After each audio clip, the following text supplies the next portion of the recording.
If I wanted to rank my products as high as possible in Google Shopping, here's what I would do. I've set up a fake web shop on the Product Rise website selling 3 products that I still have lying around from my wedding. I got married a year ago and I am trying to sell these 3 decorative items that I used on my wedding day. They were really nice, but I don't have a use for them anymore. I'm trying to sell them, but I've not been able to yet, so I created a fake little web shop to experiment some things on how to get them ranking in Google Shopping.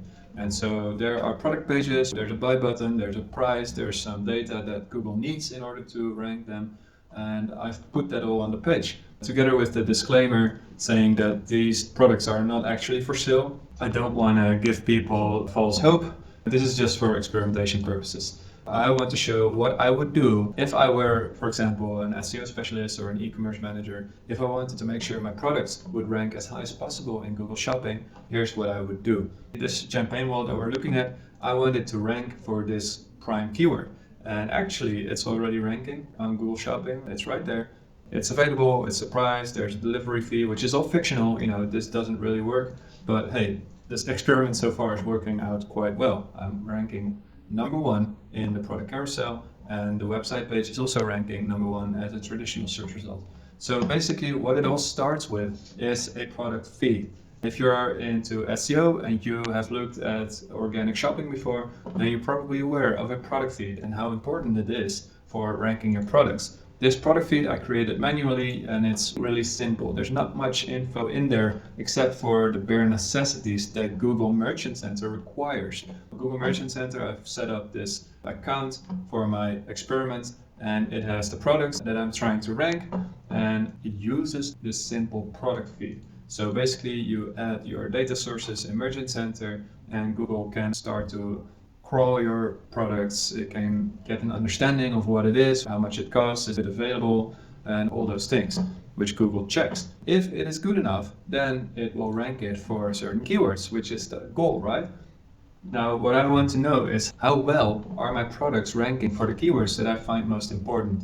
And there's not a single tool that really tells you. There's Google Search Console, there's Google Merchant Center, but both of them are pretty shit at showcasing for what queries you are ranking and how well you're optimized for those queries. And that's what Product Rise does really well. So in this case, for this query, champagne wall, for this champagne wall product, I've been tracking this query already. And let's have a look at what products are ranking on the first page. And you can see my little test web shop right here, and it is consistently ranking at the top of the first page. But there are obviously lots of other sellers as well. And so in order to get an idea of the competition that you're facing, this is exactly what you need. No other tool tells you what your competitors are doing. How are they priced? What are their product titles? What are their discounts? Do they have product reviews? Are there multiple sellers selling the same products? All those things combined, they impact your position in organic shopping, which also impacts your position in AI shopping and agentic commerce. Anyway, you want to track the queries that are most important to you. For these 3 products in my little experiment, I am tracking about 10 queries every day, and I get to see what other sellers are also competing for those queries and how well my webshop is ranking for them. This gives you a good starting position. You know where you're standing, if you're ranking and how well you're ranking, and who your competitors are. This gives you lots of information to work with.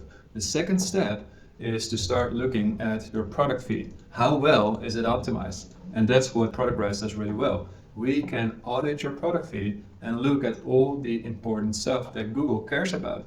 Now, some of you might ask, hey, isn't this what Google Merchant Center does as well? Doesn't Merchant Center flag your products as well, or disapprove them and give you some attention points and whatever? Well, yes, but Merchant Center really doesn't go as deep. Merchant Center only shows you when really big issues are occurring. But I've seen so many cases where all the products should be visible, and so Merchant Center says that everything is okay, but in fact they're not ranking. And if you take a look at the product feed, then you'll see that it's just terribly optimized. It's not optimized at all. And that's what our product feed audit report is made for. We check your products on issues that no other tool really checks. So for example, on this simple product feed, we can see that there's no product category, there's no product type. Well, these are pretty important issues that you need to solve.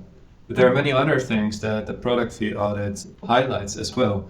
One of them is the product title length. They're a little short. Same goes for description. This product feed, the descriptions are really short. So that is something that we flag, that you should add more information there. There's a missing GTIN. If you have it, you should add it. Missing images, the resolution of your images is not great. So these are all things that we check for you without you having to manually sift through all your product.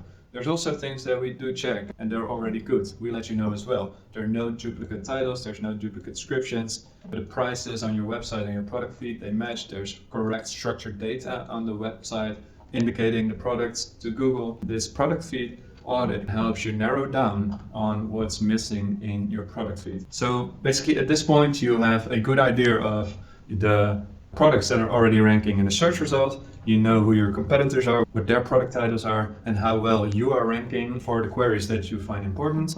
You have a feed audit report that shows you what's missing in your product feed right now. And so we combine that together inside the query coverage report. And this is where this information starts to make real sense. So what I said before is I'm tracking 11 queries for these 3 little products, and I've been tracking them for months already. I've also audited my product feed using ProductRise, and this query coverage report groups each of the 11 queries inside these 4 quadrants. Ideally, all queries would be performing well. That means that my products are ranking for that query, and the product data I have for these products is optimized for these queries. As you can see, none of my queries match that criteria.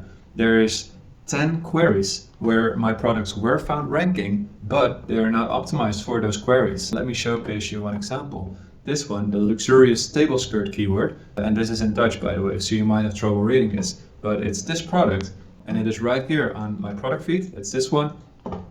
What this report shows is that while it does have a product title that includes this query in the title, it's not in the description. So in order for this product to be better optimized, the description of the product should also contain these keywords in order to be better ranking, right? And let's look at this one. Just a variation of that same keyword. There's a bunch of words that matter, that are important, but they're nowhere to be found, neither in the description nor the title. And so this shows you exactly what you need to optimize in order to grow your rankings for the queries that matter to you most. And now the third thing that I would do if I were to actually want to push this further, this is still a little experiment. There's only 3 products and there's 11 queries that we're tracking. Most users of ProductRise have a much bigger product catalog.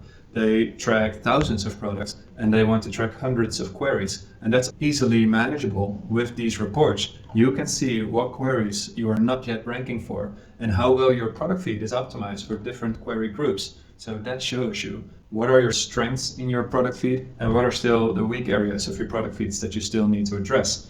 And so that brings me to the third step of what I would do to optimize my visibility in Google Shopping. And that is the creation of supplemental feed data. If you are in SEO, chances are that you may not have access to Merchant Center. You've probably seen a product feed before, but have you ever created or influenced a product feed? The answer is usually no, because product feed management has always been the domain of your paid advertising colleagues, and that needs to change if you want to rank higher for organic shopping.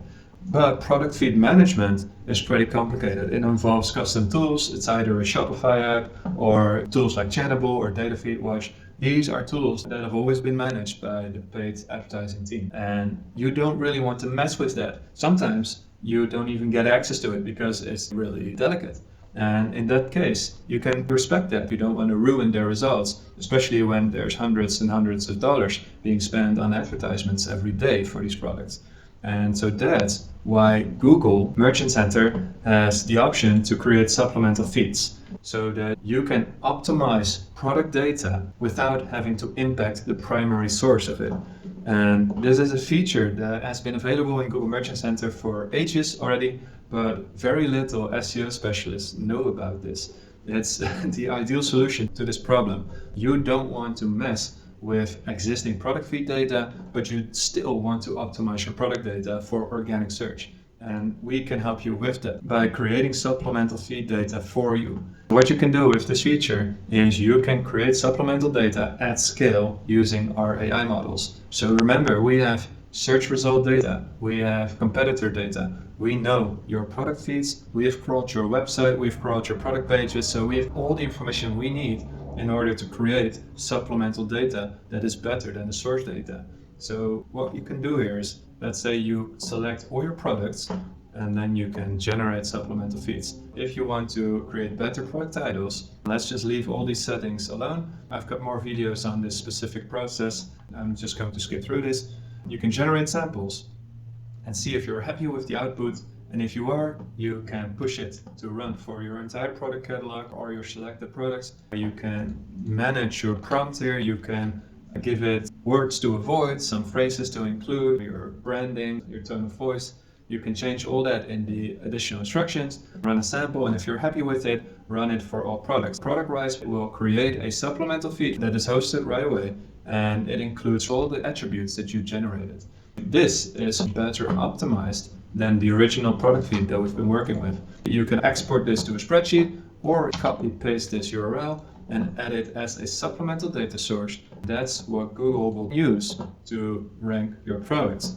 And basically this is where the feedback loop closes, because once you created better feed data for your products, you can start to measure the impact of it. You can see your rankings improve, you will see more clicks, more revenue from organic search, and that is the game here. That's what you want, right? And so that's how I would tackle organic search for all clients if I were running this. That said, this is still just an experiment. So these products, they're not actually for sale. I'm quite surprised that they've been ranking for so long already without Google noticing that this is just a test environment. So anyway, this is just a quick video to show you what I would do. If you have any other thoughts or remarks, drop them in the comments below. I'm super curious to learn how you would tackle this challenge. Hope to see you in the next one. Bye bye.